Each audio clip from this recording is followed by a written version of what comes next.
I'm telling you right now, okay, I'm even more confident on this than I was on, my assessment that Zohran will win and become the mayor.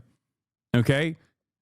There is no world, especially right now, especially when there is so much anger and resentment towards Trump in a place like New York fucking state, you'll see 10%, okay? Let's move on to this, and we'll get to the SNAP benefits being cut in a second. To that end, there were some Zohranistas at Zohran Mamdani's victory party. Let's check out who the Zohranistas were. Look who it is. Oh, my God. Now we're going to cause some real trouble. Did he vote 65 times? He voted 5 times. He voted illegally 5 times. So I just want to be clear. Jamal Bowman, he's the fire alarm puller. Reports say he could be leading New York schools, so he's there. Then you have Hassan Piker, who's made some controversial statements. He was joking about Khalil voting there, I would note. But your thoughts on this crowd? Yeah, Bowman, who pulled the fire alarm. So now if he becomes the head of the New York schools, anytime you don't want to take a test, pull the alarm, kids. Here you go. The boss did the same thing. All right. Listen, it's ridiculous, but that's what it is. He's an unemployable, and so they're going to give him a gig. And by the way, it's one of the best gigs in the city. You get a brownstone. It's well paid. As far as Piker goes, he shouldn't be admitted to polite company anywhere in this country. Brother, you're a Fox News host. What the f*** are you talking about? In my estimation, he hates this country. He said America deserved 9/11. He has said that communism is the honorable outcome of socialism, so we know how he's thinking. And he also said, this is a quote from the victory party, that America, unfortunately, won the Cold War. Unpack that. Between Lenin... Yeah, literally a scholar, by the way. Yeah. I love that I love that this is like, this rustles so many feathers, because they're just like relying on an unlimited amount of Red Scare propaganda at a time when like most people don't really give a shit, and they're so far removed from that environment where there was a scary other out there that must be forcibly fought back against every step of the way, that like I don't think this has that same level of motion. That's the reason why nobody gives a shit. Part of the reason why nobody gives a shit is because most young people look to the system and go, why would I defend it? Why would I defend anything that I'm experiencing? I have no hope for a better future. Why would I defend the system? There's nothing to defend. What am I defending? More consumption, more gambling everywhere, and I guess like some treats that I can get that fries my dopamine receptors, but there's no positive material outcome here for someone like myself. That's the way a lot of young people feel. So they're like, what do you mean? Does the USSR have a right to exist? I agree. Yeah. Can't wait for a lifetime of crippling debt and then adding on more debt into my lifetime of crippling debt because I had to pay an arm and a leg to pay for college so I could be a more productive laborer for the American capitalists. Okay. And then on top of that, what else? Oh, I'm going to get a lifetime of debt when I end up having a medical issue after also paying a ton to just get the healthcare anyway. And then they're going to fight me every step of the way to make sure that they don't pay for the healthcare that I paid for, because that's what insurance is. Like, who the f- is looking forward to that system, to defend that system? Yeah, look forward to that 50-year mortgage that you can pass to your kids, except even that is unmanageable. Who the f- has enough banks going to work with the 50-year mortgage? And on top of that, who the f- even has the down payment or the capacity to pay for that 50-year mortgage anyway? Like, all that basically does is create a unique environment where like the houses will seemingly be more affordable, but not really. Although I agree with your overall analysis, do you not think this is going to work as a great message and is going to be used out of context to make people fear you? I mean, everything I say is used out of context to make people fear me. Like, I just don't think that it has any motion whatsoever. At least that when the USSR existed, there was the threat of an alternative. Okay? Look at the deterioration of material conditions in the aftermath of the collapse of the USSR. This is before we even talk about what happened to all of the countries in the all the countries that were under the banner of the USSR and how devastating that was for everyone that lived there. You know, child prostitution rates skyrocketing, people just straight up, the life expectancy collapsing because people were just like straight up killing themselves. Okay. But even then, there was always the concept of a threat of a good example. Okay. That is what kept European social democracy afloat. That is what kept European social democracy alive. Okay. That is also what kept whatever remains of our social safety nets alive as well for as long as it did. Bro, you're going to get arrested.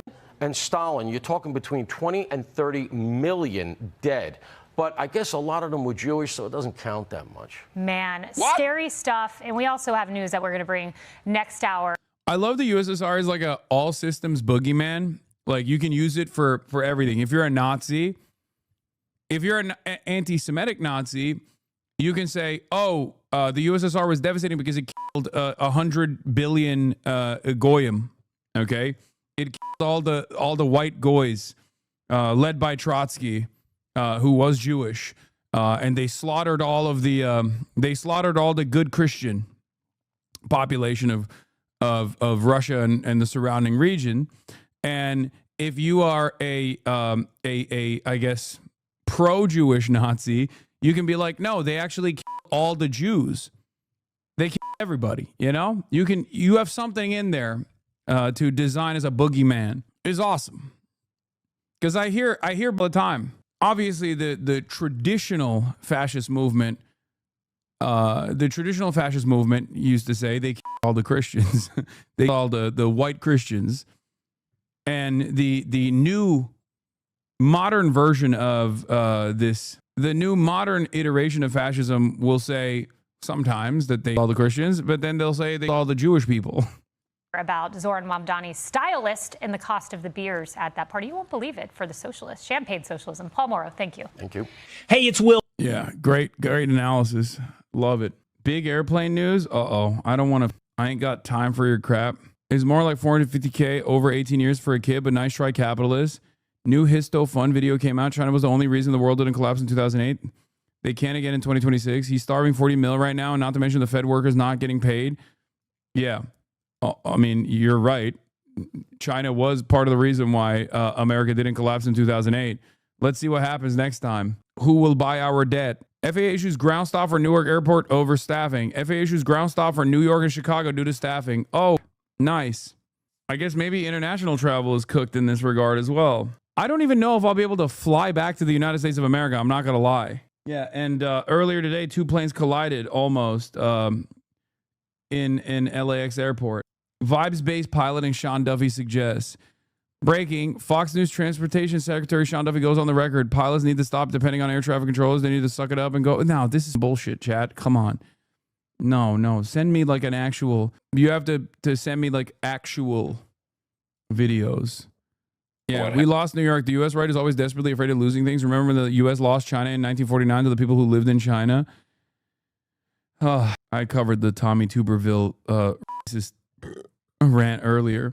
Fly private to non-towered airport, silly. Yeah, let me fly privately on my PJ to China, and then let me fly privately on my PJ back from China. This dog will lose all support for New Yorkers. News, Governor Kathy Hochul right now is a no on Zohran Mamdani's free bus promise. I cannot set forth a plan right now that takes money out of a system that relies on the fares of the buses and the subways. She then pressed on the tax the rich chance. What the hell is going on, bro? She's operating. She's moving real different since Zohran won. She's like, better things are not possible. You're going to eat dog shit and you're going to like it. What is it? Is it because like the only person that's said that they want to go after Kathy Hochul is Elise Stefanik? Is that what it is? Bro, a long international flight in a PJ would be scary as fuck. Imagine the turbulence. This is not happening. KK Kathy Hochul is funny. I like that. I'm from Buffalo. We don't put up with a lot of crap. So I just want to set the stage that, you look at the history of people who've run multi-million-dollar ad campaigns to try and get me to change my position. I don't change my position. So I just want to put it out there. I respect people's opinions. I respect the proper place to convey them. And so I've said to people, I hear you, and that was important. But also, there's a time and place, and so that's all on that. No, I've had conversations on this trip, but many conversations, I'd say over the summer and the fall, that were important, that led to an understanding of what's in the realm of possibility, shared ambitions, but what is doable is the question. And so, no, we're aligned on so many of these issues. You know, I've made it clear where I have strong disagreements with issues that really do not pertain to. Bro, on your YouTube channel, what is this video? New York City. I've said you need to get a police commissioner that people trust, who has a record of accomplishment to keep the trajectory that we're on right now, which is crime is going down. Crime is going down significantly. You don't say mission accomplished, but that is a great trend. So him agreeing with that assessment, that recommendation to keep Jessica Tisch, was an important statement on many. So here's the big division, right, between Kathy Hochul and Zohran Mamdani's politics. Like, this is one of the instant divisions between the establishment Democrat wing of the party and the socialist momentum that is responsive to the needs of the base. Zohran Mamdani doesn't just say, oh, I'm going to do fast and free buses. He says, we're going to make wealthy people pay for it, right? These guys also say, oh, yeah, we want affordability, but they never actually say how they're going to reach affordability for the working class. They don't want to even engage in the most modest redistributive policies. Okay? And that's the major difference. That is the major difference here. Is there a serious contender for New York governor in 2026? I thought Kathy was more responsive to these sorts of forces, but in the absence of a serious contender from her left flank, maybe she's not. And if she keeps talking like this, this is going to allow for a much more, this is going to allow for a knife fight. Now, the problem is, if there is a crowded primary or a serious knife fight here, does that open up the wave for Stefanik? Because Elise Stefanik, the reality of the matter is, Elise Stefanik is not winning the fucking governor of New York, okay? That is not fucking happening. There's no way. One, she's ambitious, she's a careerist, but she's also dog shit on camera in a contentious media environment. That's number one. She flies off the fucking handle far too quickly. She has a hair trigger. She is repulsive.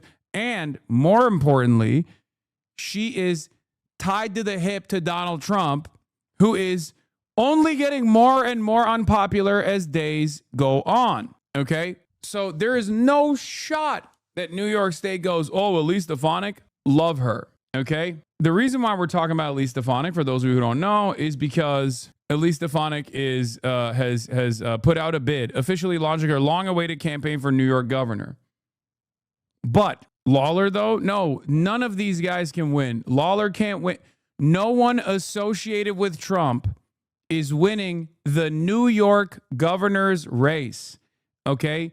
Make no mistake. It's 75-25 at best. Do you understand me? I'm telling you right now, okay?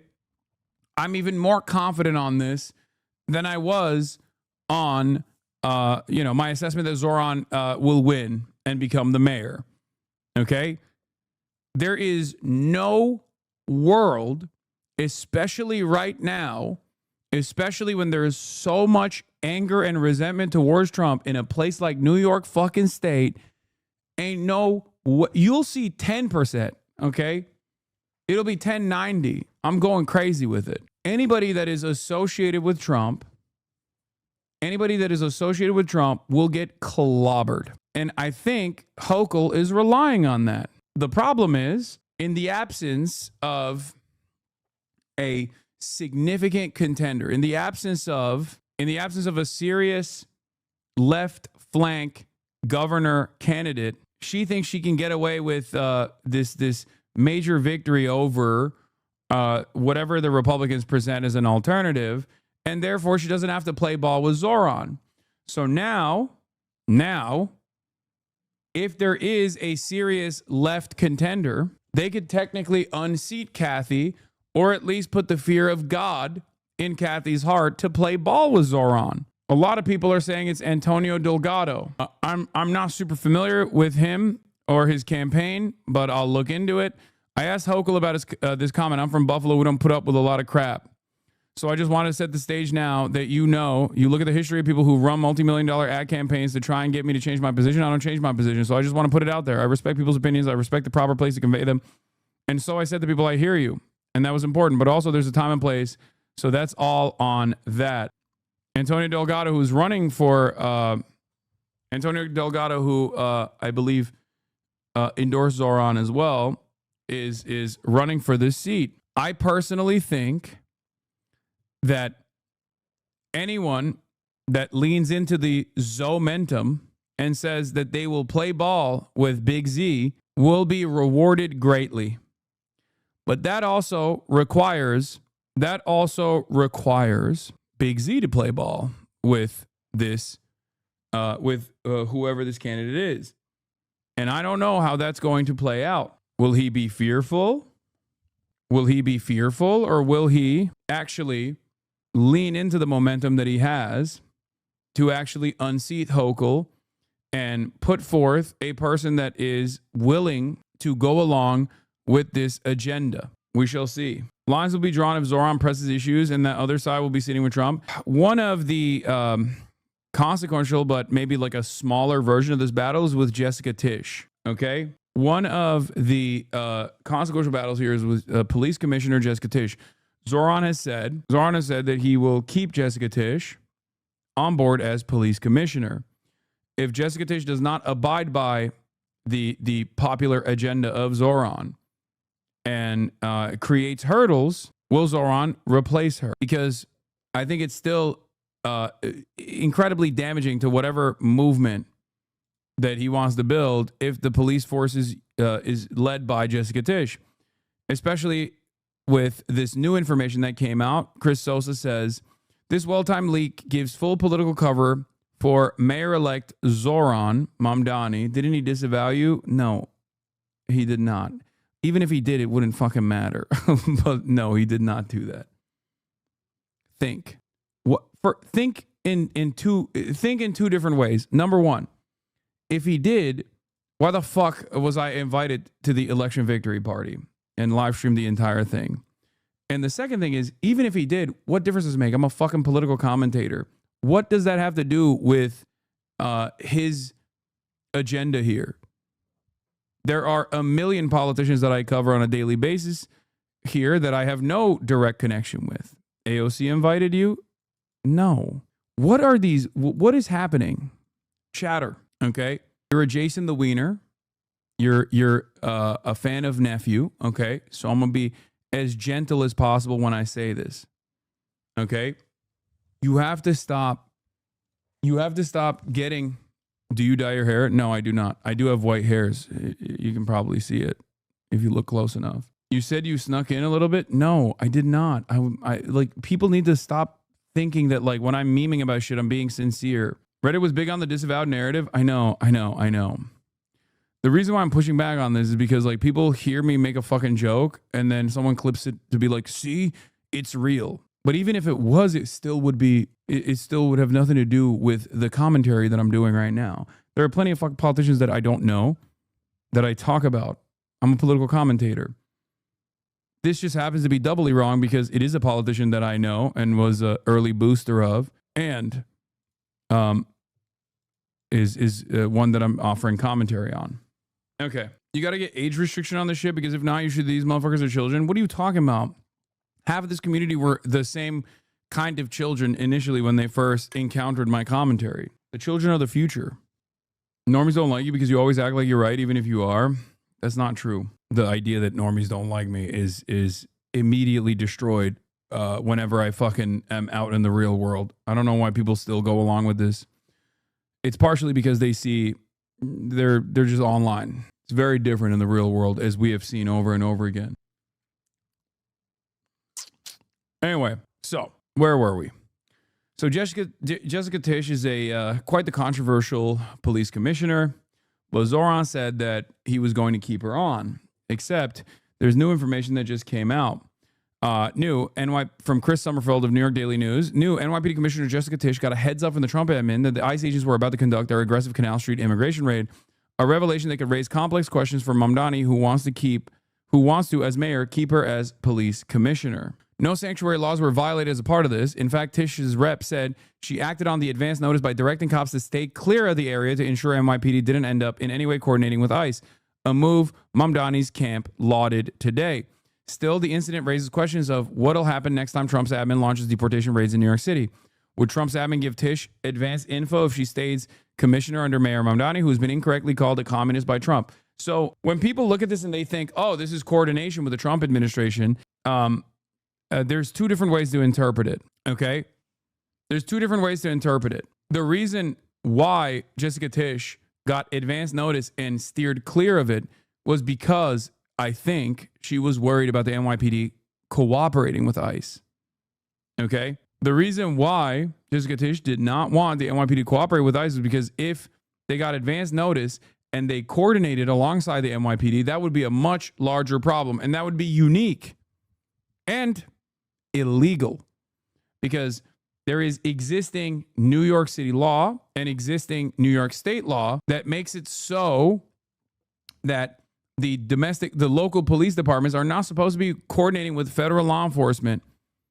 This is a sanctuary city and a sanctuary state. That's important to understand. And a lot of local police departments also do something similar in blue states, especially where they actively stay away from cooperating with ICE, because I think if it were up to the cops, they probably would cooperate with ICE and crack skulls. They love that shit.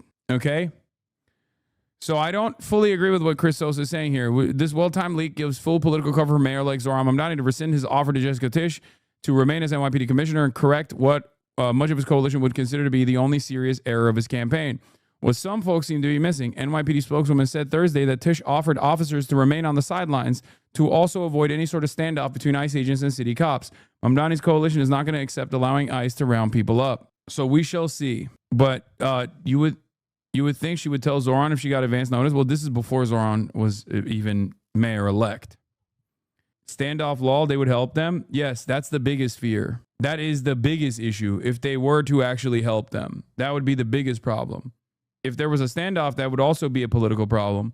But it would be the biggest political problem if they were to also crack skulls of New Yorkers alongside federal law enforcement. Okay? So this can be seen as Jessica Tisch actually working in the interest of New Yorkers in order to not make a more consequential and a larger problem.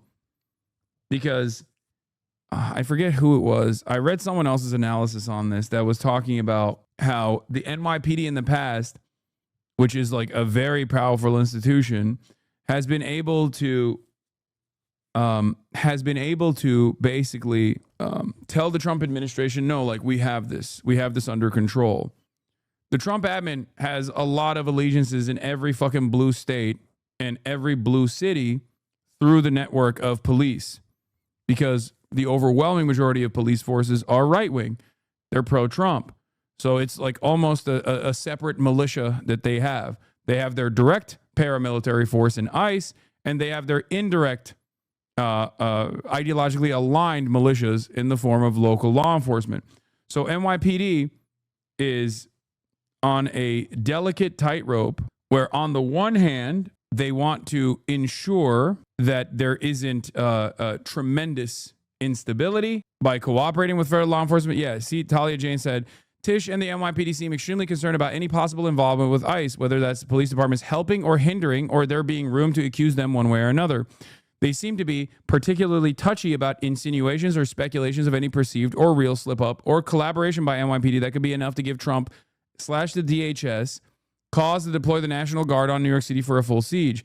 It's like the NYPD is trying to lay low, because while they are a brutal force in New York City, they do actually behave in a relatively professional manner when push comes to shove like this. This is based on what's been shared with me about ICE incidents and just my observations. If you notice, they've been pretty diligently quiet, not really making a lot of noise, not doing media sprees. The vibes are very much keeping their heads down. NYPD has, in previous years, when Trump threatened to send in the feds, endeavored to show that they had control over the city, that the feds weren't needed. It's pretty reliable when Trump starts teasing federal involvement in New York City. NYPD gets super professional until things die down.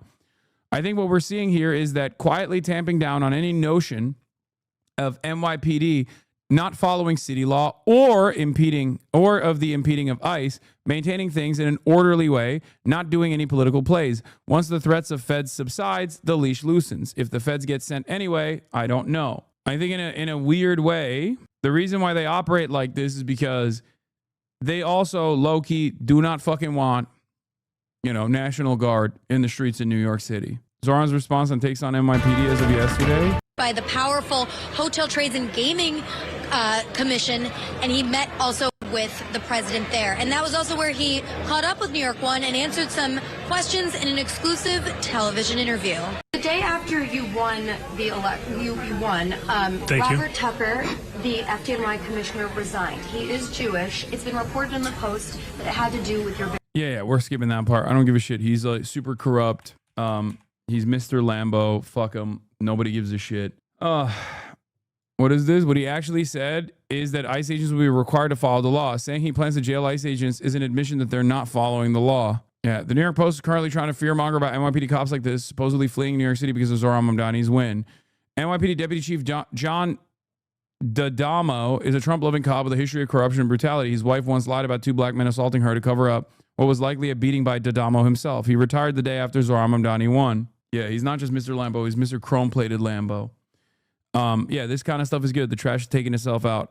Is there a timestamp for the police thing? Do you guys have a timestamp for like him talking about the police? Oh, this. No. Members. You skipped it. It was 2 minutes in. Oh, okay. Appointed them, and I'm excited to have started a transition with 4 incredible co-chairs who show exactly that excellence in the work that they've done. But are you concerned with his departure? And then also Mayor Adams, a week prior, had promised to hire another 5,000 new cops before you get into office. A couple other cities outside of New York City have offered to hire NYPD officers. Are you worried about that backlash, especially coming from the law enforcement community? Yes, Mr. Lambo was the New York Fire Department commissioner. Incredibly corrupt. Not the NYPD, I know. The NYPD police commissioner is Jessica Tisch. These are 2 separate jobs. I'm not worried about the backlash. What I am worried about, frankly, is the continuation of a retention crisis that we've seen only deepen over the course of this campaign, where when we began, there was about 200 officers leaving a month, and by the end of the campaign, it was about 350. And a lot of that is to do with the fact that we've asked police officers for far too long to do much more than just police work. We've asked them to be responding to the mental health crisis and the homelessness crisis, and that's why we're going to create a Department of Community Safety that will be tasked with accomplishing those facts and allowing police officers to be police officers. And last one on that, Commissioner Tisch received a heads up from ICE that raid would occur on Canal Street. Now, apparently she did give the Adams administration a heads up. If you were in his shoes, how would you have reacted to this? Would you have said, yes, NYPD officers do not interfere with ICE, but how would you have acted as mayor?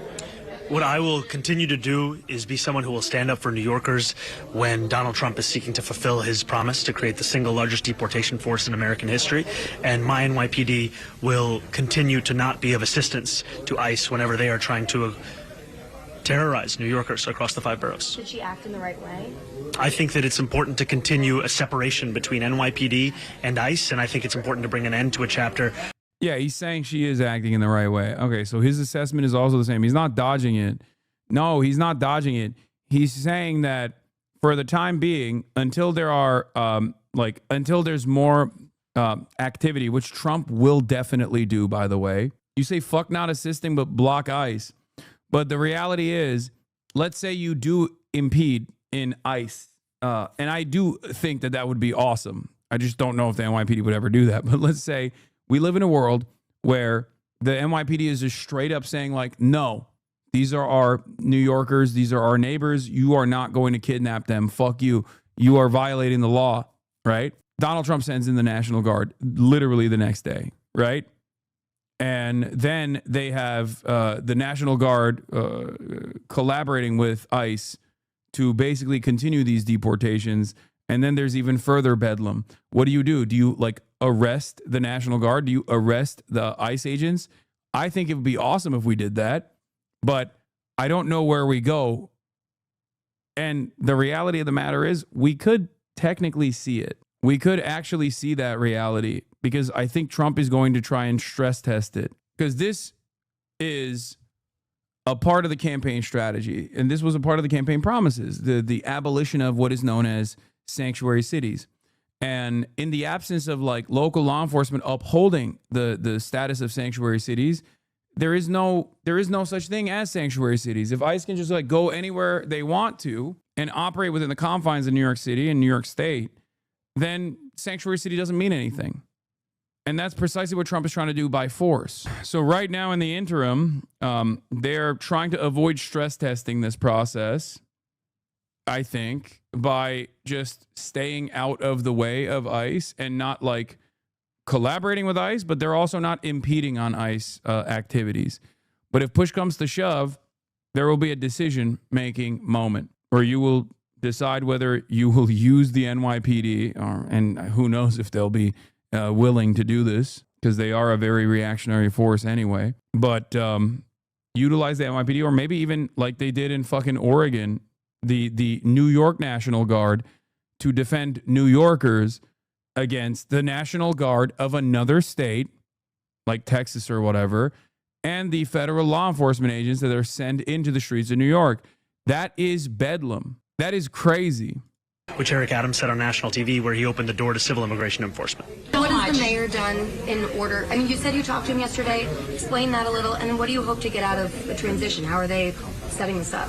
You know, I appreciated the conversation I had with Mayor Adams, and what I look forward to is a smooth transition, one that ensures that we are able to start delivering for New Yorkers on January 1st, and I'm confident that that'll be the case over this next 50-odd days or so. Thanks. All right. But yeah, let's talk about Elise Stefanik, right? Because Kathy Hochul has said she is, she's actually speaking in a more confident way about not abiding by the Zomentum, right? Not abiding by this big. And I think part of the reason why she's saying that is because she doesn't think that there's a viable left alternative to her. And if it's a one-to-one matchup as she's the Democrat against like Elise Stefanik or whoever the fuck, Mike Lawler, whoever the Republican is, she's destroying them, right? She is absolutely destroying those people because there is no shot that you will see a Republican governor at this stage in New York City when there is this much anger and resentment, understandable anger and resentment against Donald Trump. Okay. So if she doesn't feel stressed by, if she doesn't feel the pressure from a left force that might unseat her from her throne of power, then she might not feel the pressure to actually. You're misunderstanding the reality of New York as a whole right now, I think. What do you mean? But we'll see. What? Forward to, having our teams keep a lot of conversations with our teams. We said we'd be talking, I'm meeting him very soon to talk about our response if there is a surge of ICE agents and National Guard that do come, perhaps after his inauguration, and how we can be proactive in preventing that from happening. Yeah. And that's the state I'm in right now, prevent that from happening. So we've had a lot of conversations. So no, I think there's a mutual respect, and that's gonna, I think, only grow deeper. So that's keep up tight, guys. Bond and Bannerwork. Long Island Republicans are going to push Blakeman through to the Republican nominee. He's the absolute worst. I mean, he's the absolute worst, but he's probably better off than Elise Stefanik. Elise Stefanik is like super far right, as opposed to Blakeman, who has like at least demonstrated that he has the capability of winning over fucking some independents and stuff. Like there's a reason why like Lee Zeldin performed the way that he did, because the gubernatorial race is not super party specific, even though right now there is unprecedented polarization here in America. Like everyone wants to just like respond to Trump whichever way they can. So state sanctuary and city laws and city sanctuary ordinances act upon local and state authorities. Any attempt to apply restrictions of federal forces would obviously be unconstitutional. But there are ways that you could try and impede, set up road barricades. You know, you're moving the flow of traffic around. There are like a bunch of different things that you could do to make things more difficult. Also, ICE is technically breaking local laws, right? Also, I need you to understand something, chatter. And this is, you know, a position that I stress all the time. No one fucking gives a shit about the rules, man. What are the rules? Wake up. Ain't nobody's following the rules, big dog. We are not in a rule-abiding world any longer. You know, we might have been at some point, but we're not there right now. So sometimes you got to get active and get more creative with the ways that you try to put additional hurdles. You're technically breaking local laws with that fresh haircut, hoodie, and perfect length stubble. Thank you. Emma wants people to check out Lieutenant Governor Delgado. Delgado for New York. Check out his campaign. He's running to her left and is explicit about wanting to tax the rich. And he endorsed Mamdani. I am totally in favor. I am totally on board with primarying everyone. Okay? You know me. The further the left people are, the better. Especially if they are, you know, serious and have some semblance of a turnout engine that they can utilize and they're viable. Obviously, this doesn't mean if you're like a fucking psycho, I'm gonna ride for you, right? That doesn't like you do have to be a serious candidate. So I'm on board, you know? Hand out those fucking primary slips, left and right. No ACP allowed. I mean, even then, it depends. It depends. If you're against primarying people, you are anti-election and anti-democracy. Yeah. You know the ACP is like MAGA communist, right? Yes, I know, chatter. I know. I know.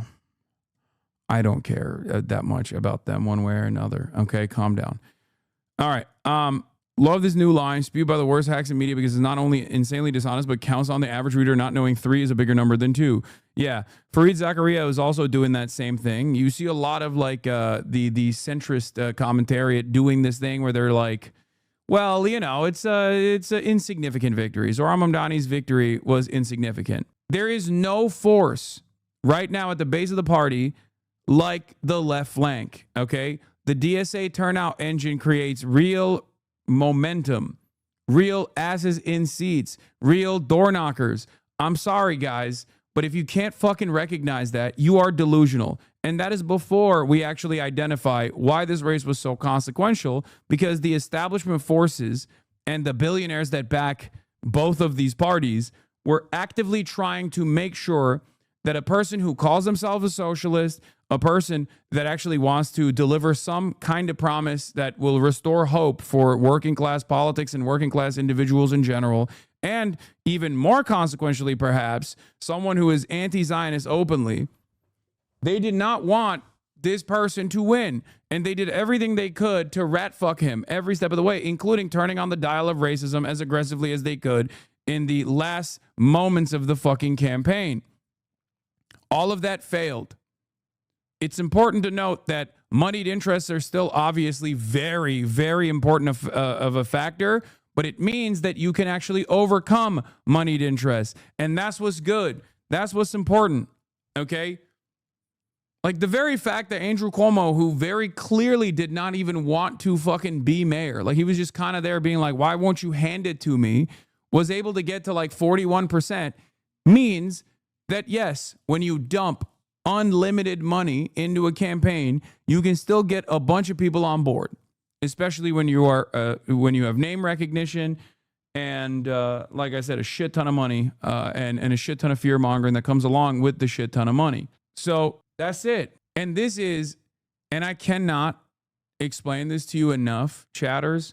A lot of people go, oh, New York is so invested in New York because the media is in New York. This is not that consequential. Wrong. This is not just a nationally consequential race.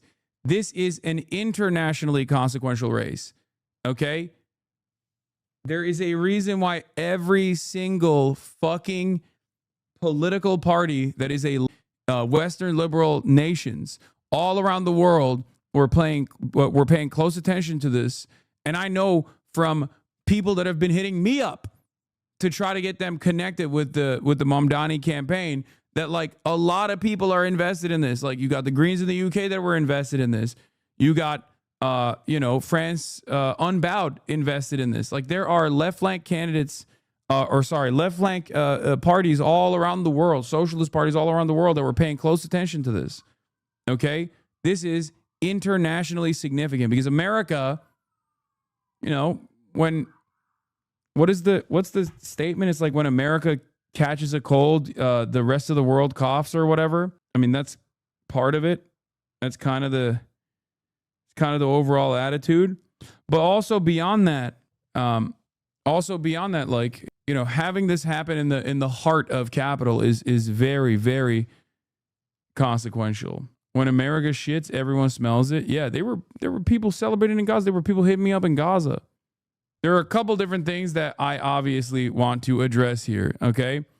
So this is Fareed Zakaria's assessment. The race that drew the most attention was Zohran Mamdani's outsider run to become New York City's mayor, but the New York is a liberal bubble. Mamdani won 50% of the vote. Democrat Bill de Blasio won his 2013 mayoral race with 73%. The more telling bellwether was Virginia, a state with a popular outgoing Republican governor. It's almost like de Blasio didn't have another Democrat and former governor with $55 million in outside billionaire money. Mamdani received over 200,000 more votes than either de Blasio or Adams ever did, but he had another Democrat in the race, whereas they, somewhat importantly, did not. So this assessment is like very deliberately trying to dupe people. But then the other side of the story that I also have been kind of frustrated with is the co-optation of Zohran Mamdani's affordability campaign. In some ways, I think it's good because Democrats are obviously paying close attention and they want to change their messaging. But remember, that's why whenever people ask me about this stuff, I always say, it's not just like affordability. Affordability is good, but it's also like centering class first politics, centering the working class in your politics, in your agenda, right? Because Democrats don't want to do that. They don't want to be antagonistic towards billionaires and millionaires and corporate interests.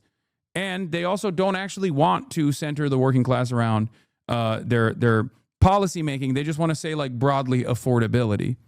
Okay, they want to water it down. Lots of candidates center affordability. What made Mamdani's use of the slogan credible is he paired it with clear universalist policies like free buses, free childcare, rent freezes, on rent stabilization. Searchlight does not support. The centrist attempt to co-opt or vaguely associate with Mamdani's success requires the reader to not go past buzzwords, vibes, and cliches about social media-driven campaigns.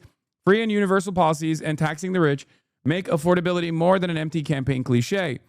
Note that also Searchlight President Adam Gentleson has been making an argument of mutual exclusivity with respect to culture issues, but Mamdani didn't throw these issues under the bus, which is what Gentleson advises. Gentleson is John Fetterman's main advisor, if you remember. He started Searchlight to basically urge Democrats all around the country to fucking be anti-trans and you know, maybe offer some incremental gains in the direction of like affordability, right?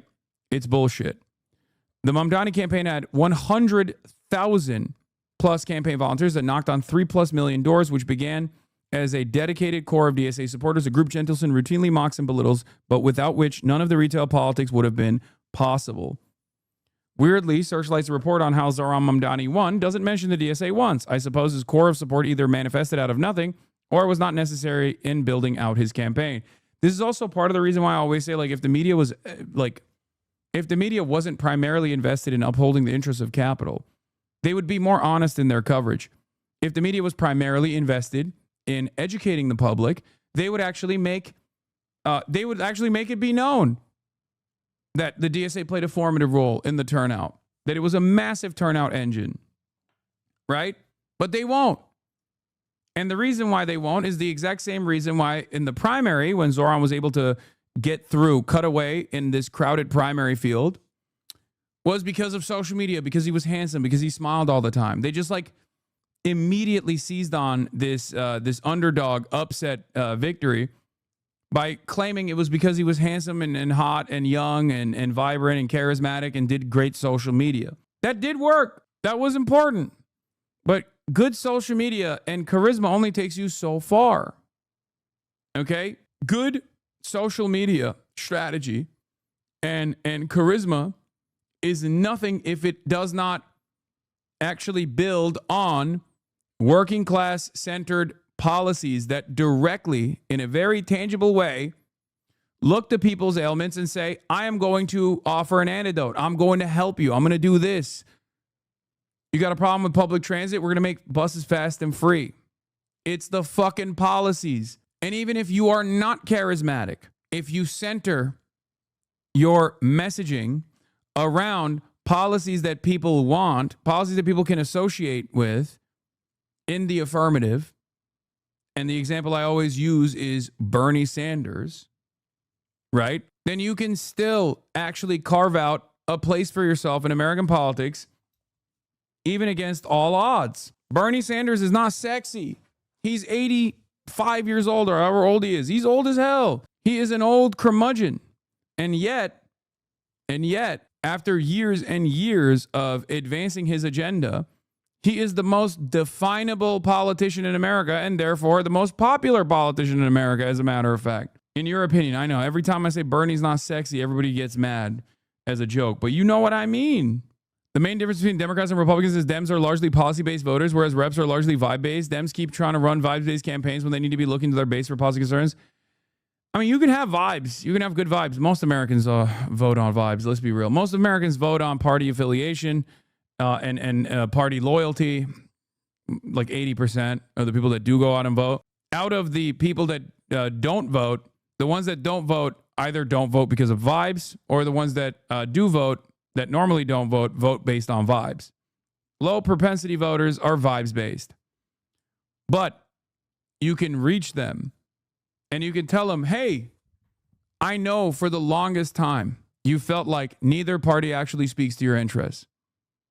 But I'm here to fucking tell you right now, you have issues with your rent. I'm going to fix that. Okay? I am going to make sure that these rent prices fucking go down. You have issues with your health care. I'm going to fix that. I'm now not talking about like the mayoral race in New York, obviously. Now I'm talking about it like a national campaign, right? Because remember, I always say this like, oh, this stuff would never work in a red state, right? Okay. Racists need housing too. Racists need jobs too. Racists also want to go to the fucking hospital and get healthcare coverage. Everybody needs it, you know? Make the racists build houses for themselves in their neighborhoods so they have a roof over their heads. We want the racists to vote for us. We do. The point is, do you try to get the racists to vote for us by being racist? Because that's not going to work. And that's the current Democratic Party message. Or do you want the racists to vote for us in spite of our anti-racist messaging? Because they also want the same things that people who aren't racist want. Okay? Clip me and ship me, baby. I say this all the time. I say this every day.